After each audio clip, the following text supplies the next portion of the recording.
नमस्कार प्रिय विद्यार्थियों, मैं परमजीत कौर सरकारी हाई स्कूल मरकाना जिला बठिंडा आज की हिंदी कक्षा में आप सबका अभिनंदन करती हूँ। आज हम पढ़ेंगे क्रिया किसे कहते हैं, क्रिया के कितने भेद हैं, क्रिया को वाक्यों में से कैसे चुनना है और क्रिया के भेद को कैसे पहचानना है कि यह क्रिया का कौन सा भेद है। तो आइए पहले जानते हैं कि क्रिया किसे कहते हैं। प्यारे बच्चों, हम अपनी दिनचर्या में बहुत सारे काम करते हैं, जैसे सुबह उठना, नहाना, तैयार होना, खाना खाना, स्कूल जाना।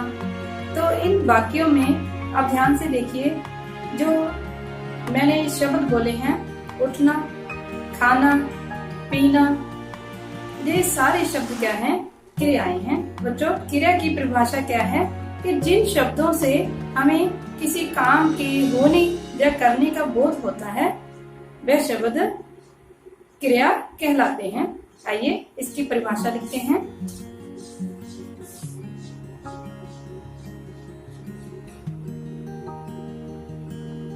जिन शब्दों से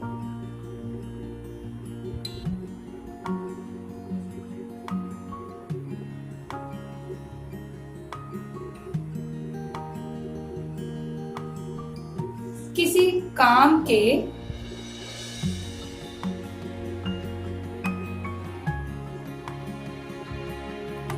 होने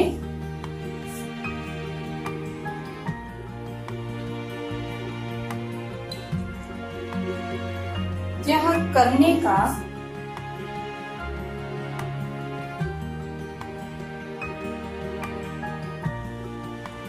बोध होता है,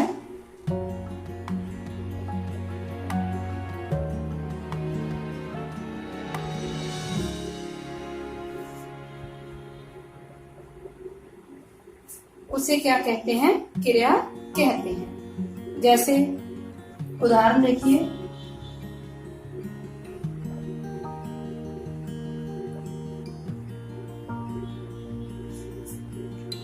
राम पढ़ रहा है,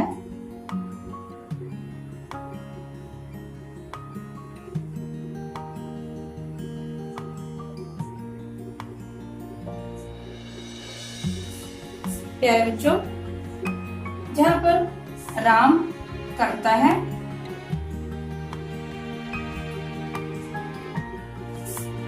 पढ़ रहा क्रिया।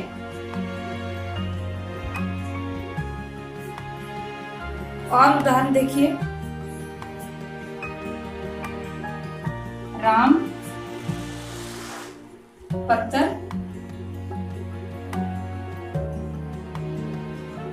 पढ़ रहा है। इस वाक्य में बच्चों राम करता है, पढ़ रहा क्रिया है।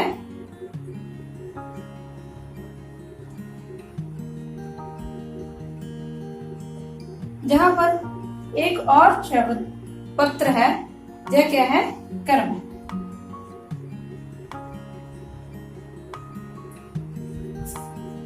आइए बच्चों कुछ उदाहरणें और देखते हैं। आइए बच्चों कुछ और उदाहरण देकर आपको क्रिया के बारे में समझाते हैं।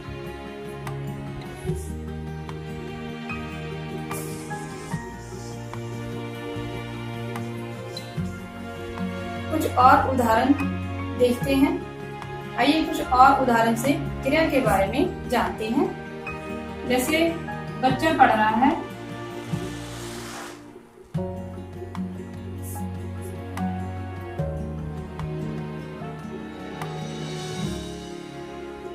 सुनीता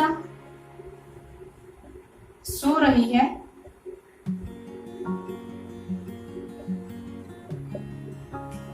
माँ खाना बना रही है,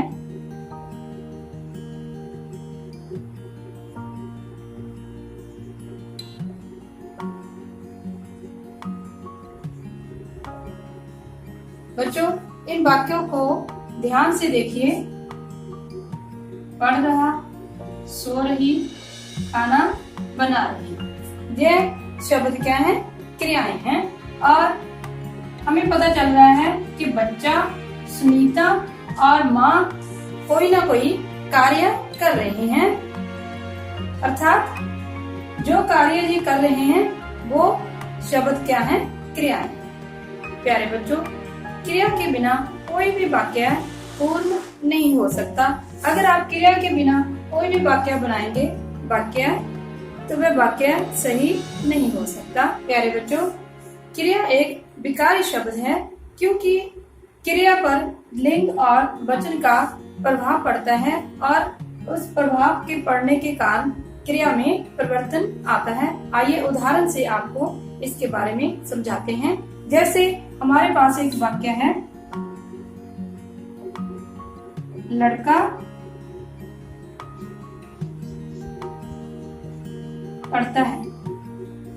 जहाँ पर हमारे पास लड़का शब्द है जिसका हम स्त्रीलिंग शब्द बनाते हैं, लड़का का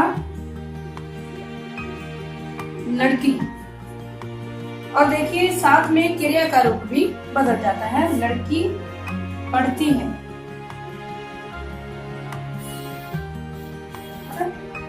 लिंग परिवर्तन के साथ क्रिया पर परिवर्तन हो गया है, इसीलिए हम कहते हैं कि क्रिया एक विकारी शब्द है। एक और उदाहरण लेते हैं, बच्चा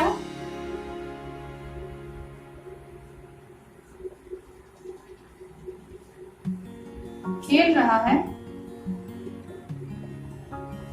अगर हम इसका वचन परिवर्तित करें, बच्चा एक वचन है, इसको बहुवचन बनाएं, बच्चा बच्चे, तो साथ में क्रिया का रूप भी परिवर्तित हो जाएगा। बच्चा खेल रहा है, बच्चे खेल रहे हैं।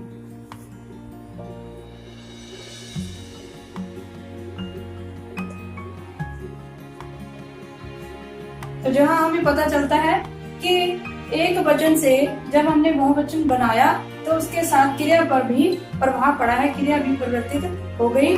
तो जहाँ पर हम कह सकते हैं कि जो क्रिया है वह एक विकारी शब्द है, लिंग और वचन का इस पर प्रभाव पड़ने से क्रिया में परिवर्तन होता है। जिस मूल शब्द से क्रिया का निर्माण होता है उसे हम क्या कहते हैं? धातु कहते हैं। धातु में ना शब्द जोड़कर क्रिया बनाई जाती है। जैसे हमारे पास मूल शब्द है खा, खा मूल शब्द है, उसके साथ हमने ना जोड़ दिया तो क्या शब्द बन गया? खाना। देख, क्रिया का निर्माण हो गया। और हमारे पास दूसरा मूल शब्द है पढ़, उसके साथ हमने ना शब्द जोड़ा तो हमारे पास क्रिया बन गई पढ़ना। देख, हमारा मूल शब्द है और इसके साथ हमने ना शब्द जोड़ा तो हमारे पास क्रिया बन गई लिखना। जैसे हमारे पास मूल शब्द है जा, उसके साथ हमने ना जोड़ा तो हमारे पास क्रिया बन गई जाना। आइए बच्चों आगे जानते हैं कि क्रिया के कितने भेद होते हैं। प्यारे बच्चों, क्रिया के दो भेद होते हैं, सकर्मक क्रिया और अकर्मक क्रिया। जैसे हमें नाम से ही पता चल रहा है, सकर्म अर्थ जिसके साथ कर्म हो। दूसरा है अकर्म, अर्थात जिसके साथ कर्म न। तो आइए आगे इसकी परिभाषा लिखते हैं। कर्मक क्रिया, जिस क्रिया में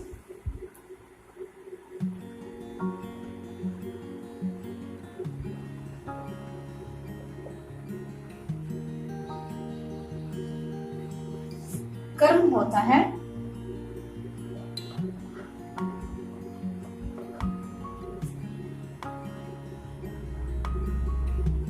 और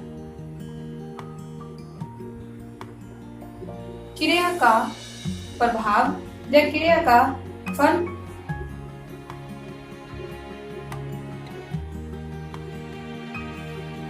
कर्ता पर ना पड़कर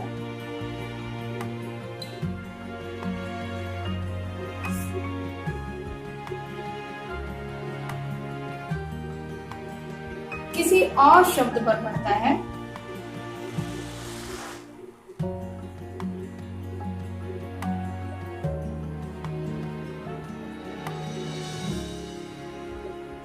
अर्थात कर्म पर पड़ता है।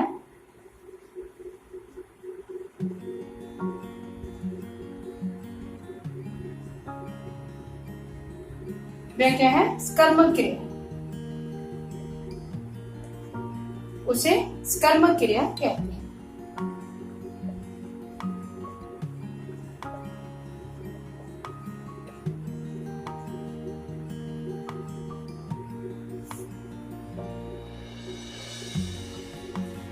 आइए इसकी कुछ उदाहरण देखते हैं। जैसे जल्लाद ने तलवार उठाई।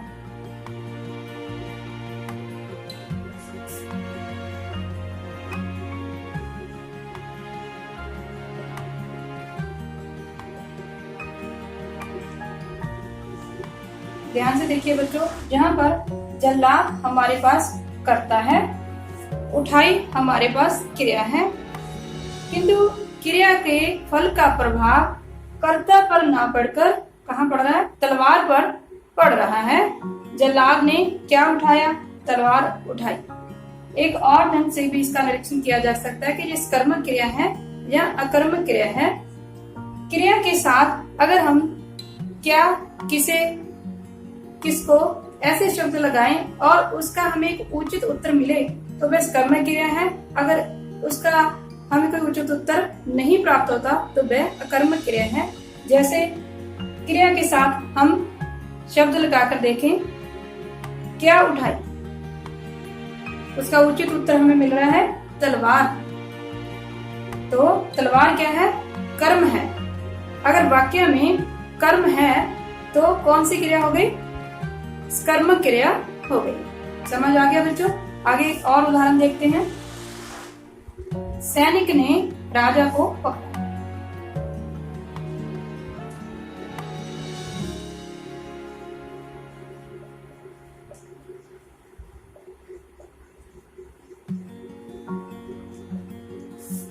जहां पर हमारे पास क्रिया कौन सी है?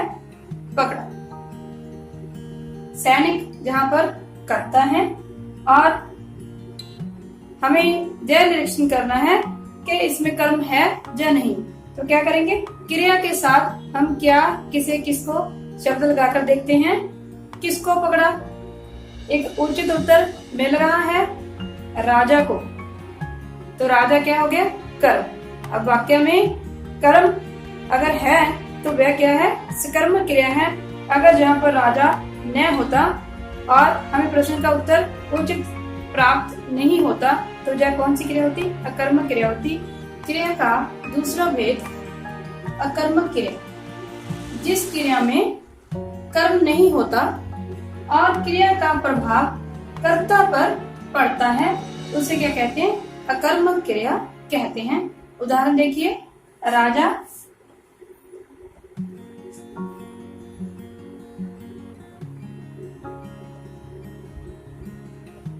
चिल्लाया। बच्चों, जहां पर हमारे पास क्रिया है चिल्लाया और राजा क्या है? कर्ता।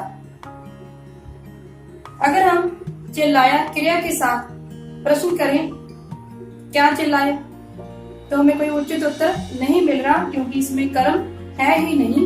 तो यह कौन सी क्रिया हो गई? अकर्मक क्रिया। दूसरा वाक्य है,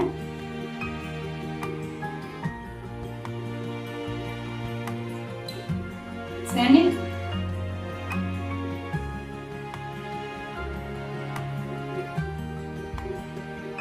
चल पड़े। तो जहां पर क्रिया क्या है? चल पड़े। अगर हम चल पड़े क्रिया के साथ प्रश्न करें तो हमें कोई उचित उत्तर प्राप्त नहीं होता क्योंकि इस वाक्य में केवल सैनिक जो कि कर्ता है और चल पड़े क्रिया है, कर्म इसमें मौजूद नहीं है। तो हमें इसका उत्तर भी कोई और शब्द प्राप्त नहीं हो रहा। तो यह कौन सी क्रिया हो गई? अकर्मक क्रिया हो गई। तो बच्चों पता चल गया आपको, जिस क्रिया में कर्म हो वह सकर्मक क्रिया और जिसमें कर्म न हो वह अकर्मक क्रिया। प्रिय विद्यार्थियों, परीक्षा में हमें प्रश्न पूछा जाता है, नीचे लिखे शब्दों से क्रिया शब्द चुनें। और हमें जैसे ऑनलाइन टेस्ट हमारा हुआ था उसमें भी बहुत विकल्पित जो प्रश्न दिए गए थे उनमें से भी ऐसे शब्द दिए जा सकते हैं और आपको पूछा जा सकता है कि इनमें से क्रिया शब्द कौन सा है। तो आइए देखिए किस प्रकार से इन शब्दों को हमने चुनकर अलग करना है। जैसे पहला हमारा वाक्य, जैसे पहले प्रश्न में हमें वाक्य दिए गए हैं पढ़ना और पढ़ाई। इसमें से हमें क्रिया शब्द को चुनना है। तो हमें यहाँ पता चल रहा है कि पढ़ना शब्द जो क्रिया है, पढ़ाई शब्द क्रिया नहीं है। तो जहाँ पर हम बोला लगाएंगे पढ़ना शब्द पर। दूसरा हमारा प्रश्न है जिसमें हमें शब्द दिए गए हैं। पहला शब्द है मेल, दूसरा है मिलावट, तीसरा है मिलना, चौथा शब्द है मिलन। तो इनमें से मेल शब्द भी क्रिया नहीं है, मिलावट शब्द भी क्रिया नहीं है, जो भाववाचक संज्ञा शब्द हैं, और मिलन शब्द ये भी क्रिया शब्द नहीं है। तो जहाँ पर हमारे पास क्रिया शब्द कौन सा है? मिलना। इन शब्दों से हमें किसी काम के होने या करने का बोध हो रहा है, इसीलिए ये शब्द क्रिया शब्द हैं। दूसरा हमारा प्रश्न है, दूसरे प्रश्न में मेल शब्द, मिलावट, मिलन, इनसे कोई। तीसरा हमारा प्रश्न है जिसमें हमें शब्द दिए गए हैं बुनाई, बुनावट और बुनना। तो इनमें से हमें बुनना शब्द से पता चलता है कि इसमें कोई कार्य किया जा रहा है, तो इसीलिए जब बुनना शब्द क्रिया है, जबकि बनावट और बुनाई ये शब्द क्रिया शब्द नहीं है। चौथा शब्द है हम, था, वह, कैसे। तो आपको यह शब्द सुनकर ही पता चल रहा होगा कि हम, वह यह शब्द सर्वनाम है और कैसे यह प्रश्नवाचक शब्द है। तो हमारे पास एक ही शब्द बचा है था, जो कि पूरक क्रिया है, इसीलिए हम इस शब्द पर गोला लगाएंगे। आगे हमारा पांचवा वाक्य है जिसमें हमें शब्द दिए गए हैं खेलना, खेल और खिलाड़ी। तो जहाँ पर खेल और खिलाड़ी जो संज्ञा शब्द हैं, क्रिया नहीं है, तो खेलना शब्द में हमें क्रिया के होने का आभास हो रहा है। तो जहाँ पर खेलना शब्द हम क्रिया शब्द के लिए चुनेंगे। हमें ध्यान रखना है कि हमें उन शब्दों को ही चुनना है जिन शब्दों में किसी काम के होने या करने का बोध हो रहा हो। प्यारे विद्यार्थियों, परीक्षा में हमें प्रश्न पूछा जा सकता है कि नीचे लिखे वाक्यों से क्रिया शब्द को चुनें या क्रिया शब्द का चयन करें। तो हमें ऐसे वाक्य दिए जाएंगे जिसमें से हमें क्रियाओं को चुनना होगा। तो पहला हमारा वाक्य है अर्जुन ने अकेले ही चक्रव्यूह का भेदन किया। तो जहाँ पर भेदन किया हमारी क्रिया है। दूसरा वाक्य है लोहड़ी का त्योहार पूरे देश में धूमधाम से मनाया हमारी क्रिया है। अगला वाक्य है हमने भी रात को यहीं विश्राम किया। तो जहाँ पर विश्राम किया हमारी क्रिया है। अगले वाक्य में अंगुली माल ने महात्मा बुद्ध का रास्ता रोका हमारी क्रिया है। तुमने फिरंगी जुबान पढ़ी है, तो इसमें पढ़ी है हमारी क्रिया है। प्यारे छात्रों, क्रिया से संबंधित एक और प्रश्न परीक्षा में हमें पूछा जा सकता है। नीचे लिखे वाक्यों में क्रियाएं अकर्मक हैं अथवा सकर्मक हैं। तो हमें देखना है जिस क्रिया में कर्म है वह सकर्मक क्रिया है, और जिसमें कर्म नहीं है वह अकर्मक क्रिया है। आइए देखते हैं। पहली क्रिया अकर्मक है, दस कर्मक है। लोग आपस में गले मिलते हैं। तो जहाँ पर हमें क्या किसको अगर ऐसे प्रश्न किया जाए तो एक उचित उत्तर प्राप्त होता है कि गले मिलते हैं। तो जहाँ पर कर्म मौजूद है, इसीलिए हम इसे सकर्मक क्रिया लिखेंगे। कौन सी क्रिया है ये? सकर्मक क्रिया। आगे है हामिद ने चिमटा खरीदा। तो जहाँ भी हम क्रिया से प्रश्न करके देखेंगे क्या खरीदा, उसका उत्तर आ रहा है चिमटा। तो हमारे पास यह चिमटा जो शब्द है वो क्या है? कर्म है। क्रिया में कर्म मौजूद है, इसीलिए यह कौन सी क्रिया है? सकर्मक क्रिया।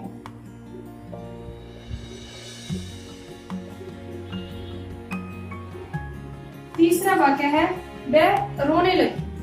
अगर क्रिया के साथ हम प्रश्न करें किसको रोने लगी, क्यों रोने लगी, तो जहाँ पर कोई हमें उचित उत्तर प्राप्त नहीं हो रहा तो यह कौन सी क्रिया है, अकर्मक क्रिया।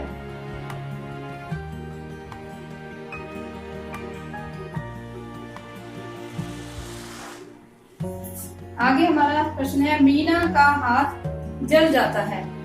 क्या जल जाता है, क्रिया के साथ प्रश्न करते हैं तो उत्तर मिलता है हाथ। तो हाथ क्या है, कर्म।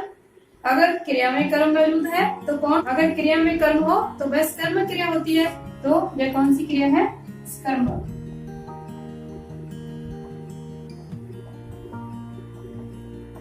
हमारा पांचवा वाक्य है बूढ़ी घर वापस चली गई। क्रिया के साथ अगर प्रश्न करें कहाँ चली गई, घर वापस चली गई, तो उत्तर उचित हमारे पास प्राप्त हो रहा है। तो इसीलिए घर क्या है, कर्म है, और जिस क्रिया में कर्म हो उसे हम कर्मक क्रिया कहते हैं।